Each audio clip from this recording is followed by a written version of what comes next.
Hello, beautiful people. It's Celia Musoneng Zangele here. I'm still okay. I hope you are too. Welcome to this YouTube channel if you're coming across it for the first time. And if you are a return sabi, you know how grateful I am for having you over and over watching these videos. Thank you. Invite others. Invite them to come and see whatever you are seeing there that you feel like it's worth watching. Remember to like. Please like this video and share, subscribe, set the notification bell, and comment. I say believe the comment. I really like entertaining the comments a lot. I want to report on my mentor, my secret mentor. She doesn't know this, by the way. Owamie Nechibazwaulu Kangwani has responded to Musa Khawula. Yeah, she finally took the plunge this morning and reported as to what actually transpired in that audio that has been circulating and doing the rounds.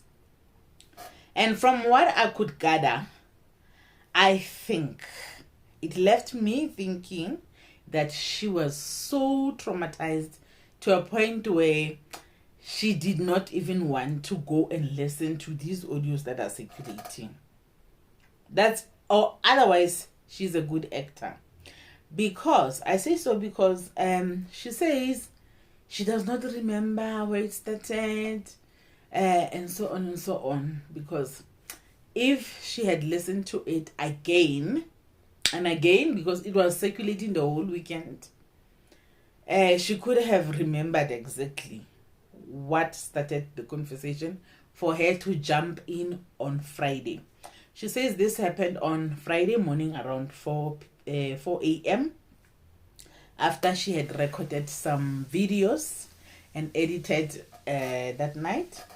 She decided to get into Musa Khawula space.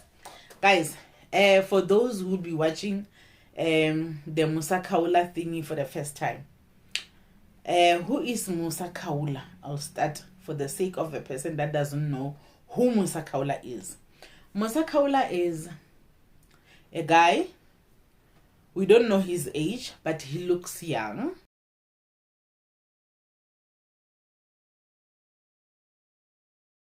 But he is not that very young, because by 2013 already she was bothering Lerato Kganyago.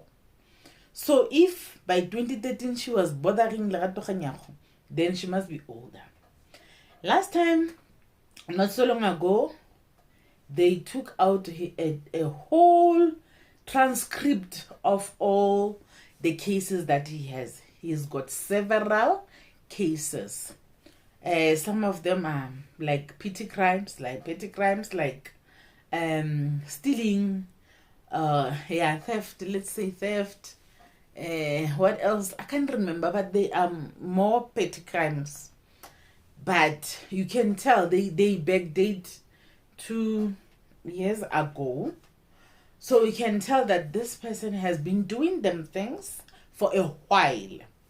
And amongst doing them things, he also has a case of, well, I don't know whether I should call it homicide or murder, because he has admitted to stabbing the partner, his partner, to death.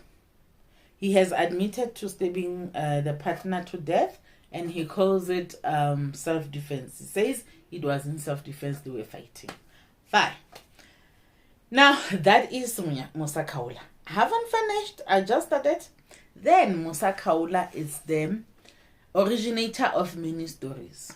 Right now, as we talk, even the newspapers look like they could be taking some of their stories from Musa Khawula.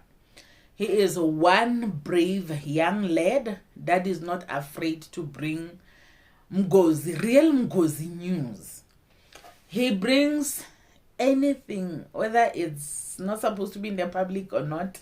Actually, the juiciest are these ones that are like bad stuff, anything.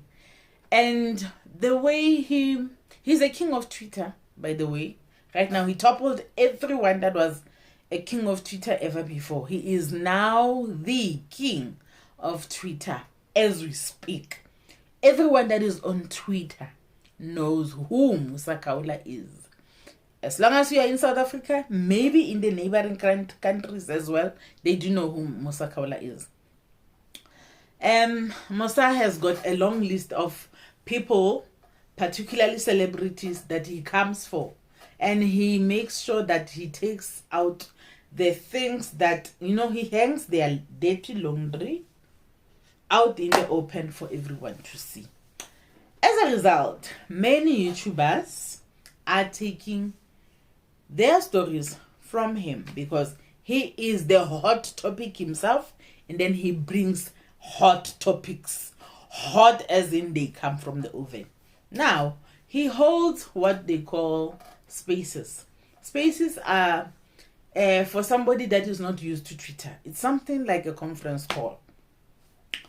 You open it up and then people can come in and talk to you. Now you can all be talking, but you not all be talking at the same time. You can control as to who can help you. That person that helps you choose the people that will be talking is called the co-host. Whereas when another person that has started the space, you are the host. You can choose a co-host. You can even choose two co-hosts. And then these two people or yourself, you can decide. Now people request if they want to talk. They request, and then the host or the co-host will open up for that person that has requested to speak. Then you are able to speak on the space, whereas others are listening. So there can be so many speakers depending on who wants to add on the topic, and then there could be many listeners who are just there, just listening. Fine. Come back to Owamie's story. She says it was 4 a.m. when she gets into the space, when she takes a shower. While she is into the space, she hears a name being called. She comes and requests, and then she gets to talk. She finds Musa already fired up, saying all those disrespectful things that he said. And she is trying and no, Musa is not having it. Musa is just on that streak of disrespecting her in all the ways possible. Calling her the B word and calling her voiceless, calling her anything.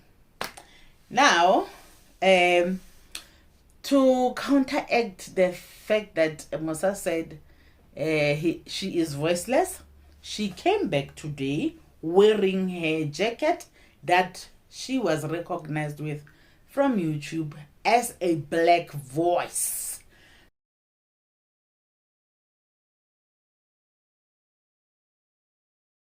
She's a big thing, hey? A big black voice. She was recognized by YouTube, whereas Musa says she is voiceless. Imagine a person calling you voiceless. Fine. And then one other thing. She also explained that there was a time when Musa was beaten up by Moshe Ndiki, and then she got in. And as she got into the space, she found them laughing like this is like Musa was downplaying it. And Diana, she came in and she felt like, no, man, if you have been beat up, I want to use her words correctly said. If you, she says, any smart person knows that if you've been beat up and you yourself are downplaying it, even the court may use it against you. Whereas if you are acting like a victim that you are, then the court can take you seriously. So that's how she felt that she needed to give Musa advice against Moshe. Hey, guys, she said, open a case. This shows intent. She said so many things. Listen to the other video that I made if you want to hear all the things that she said. She was speaking on behalf of Musa. Musa even ended up saying, yo, go get him, Chomi. Go get him for me, Chomi. Because it felt like he was also surprised. And my view could be that the reason why I may not be right. I'm not saying what I'm about to say is correct, it's right. But Musa knows Owamie. How do we know he knows Owamie? The person that called Owamie said, boldly Owamie is here. Yeah, Musa said, Owamie who? Hlongwane. So meaning, he knows her even by sinning. He knows that she is divorced or she's busy with the divorce. She knows that she is sitting somewhere that, Musa calls it some room, a divorce room somewhere or divorce flat somewhere. Now, I want to say, it could be that Musa had this image about Owamie that he had over the years, because you can tell he knows Owamie while she was still Hlongwane. Because she's no longer Hlongwane now. She's divorced. She went back to her surname. And you can tell that he had this image about her. He knows where she comes from. Now, she may have been very surprised on Sunday when she was the one that was like, hey, do this, do this, do this. It is highly likely that he was like, this person, I did not expect this from her. Because you know what? Musa is not stupid, guys. Musa is not stupid. He knows the things that he is doing are highly likely to put his life at risk. And he may be intentionally doing them because for whatever reason that we do not know. But there could be psychological issues, underlying issues that are there that are contributing to his behavior.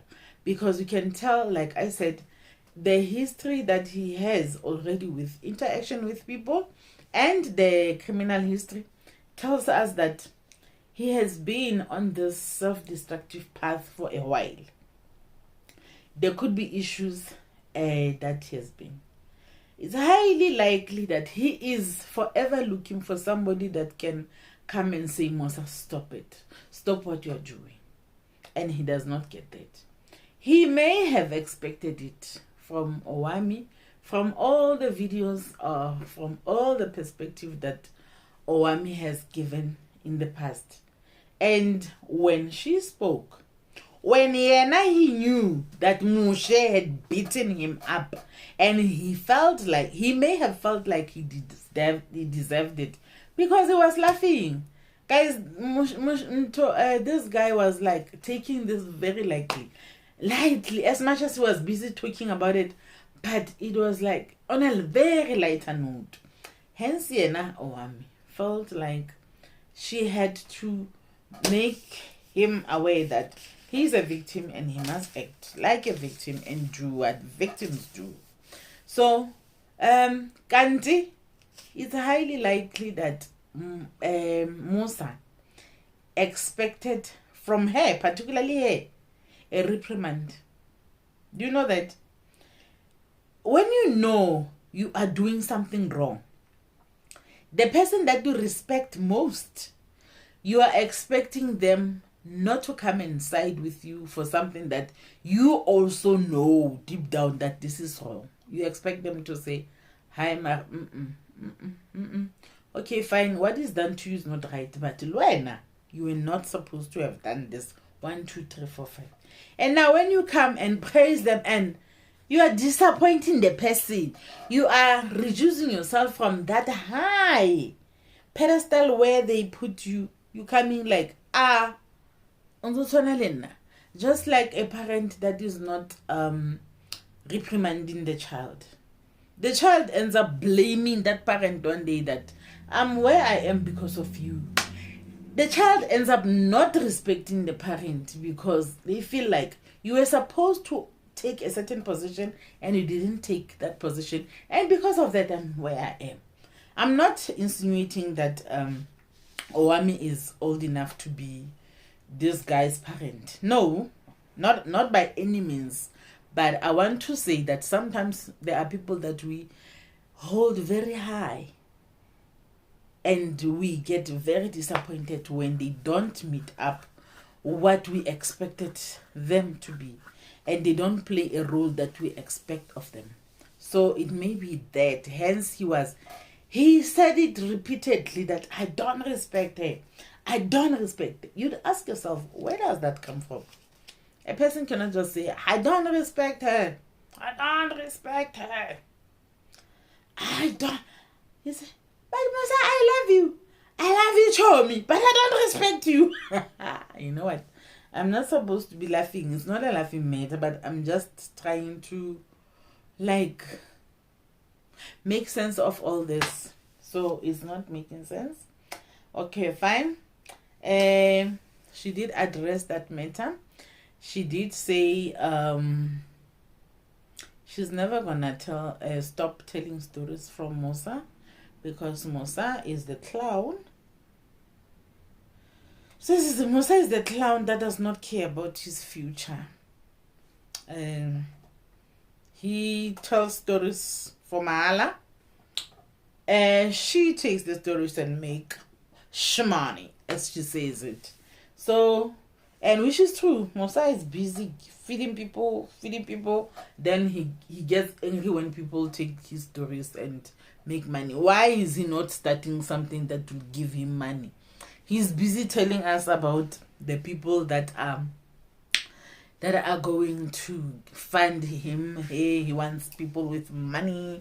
He forever talks about people with money, and he forever is after people that have money. I think he's hoping that they can throw a big money that he can start something with. I don't know what is Musa hoping for, really. I don't understand his line of thought, because maybe he thinks working behind the keyboard is hard work. But I think he does do some hard work, because getting those stories cannot be easy, guys. So Musa is doing whatever he's doing to get the stories, and some people now are using him to take the stories to him so that they expose whoever they want to expose. Yes, that was it.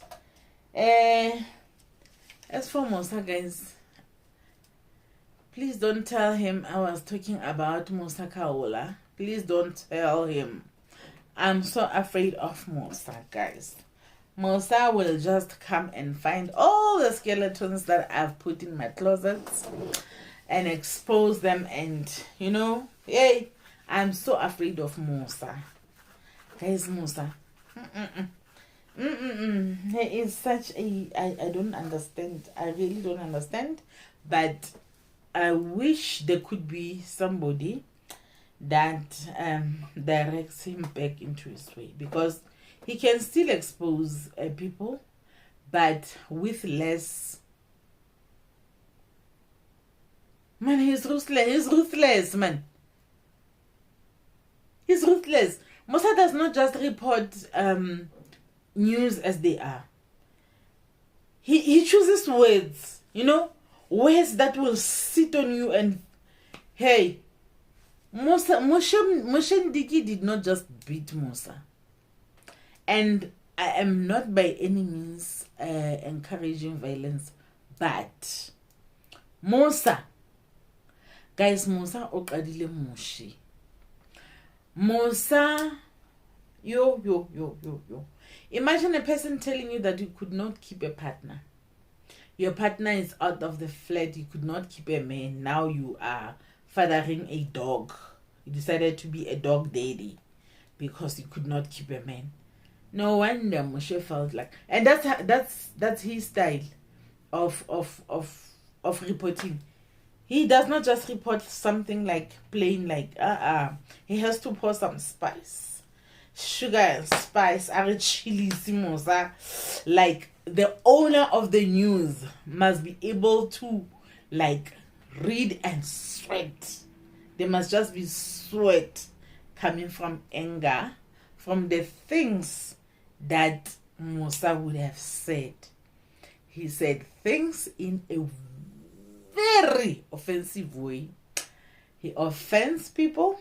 It's his mission from when the day rises to the time when the sun sets. And then he's forever in between. He's forever in spaces. And his spaces are called Izani sizohleba. Izani sizohleba means come, let's gossip.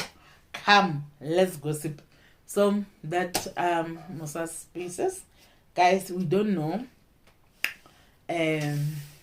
where will it end. Will there ever be a person that reaches out to Musa and stops him from self-destruct road?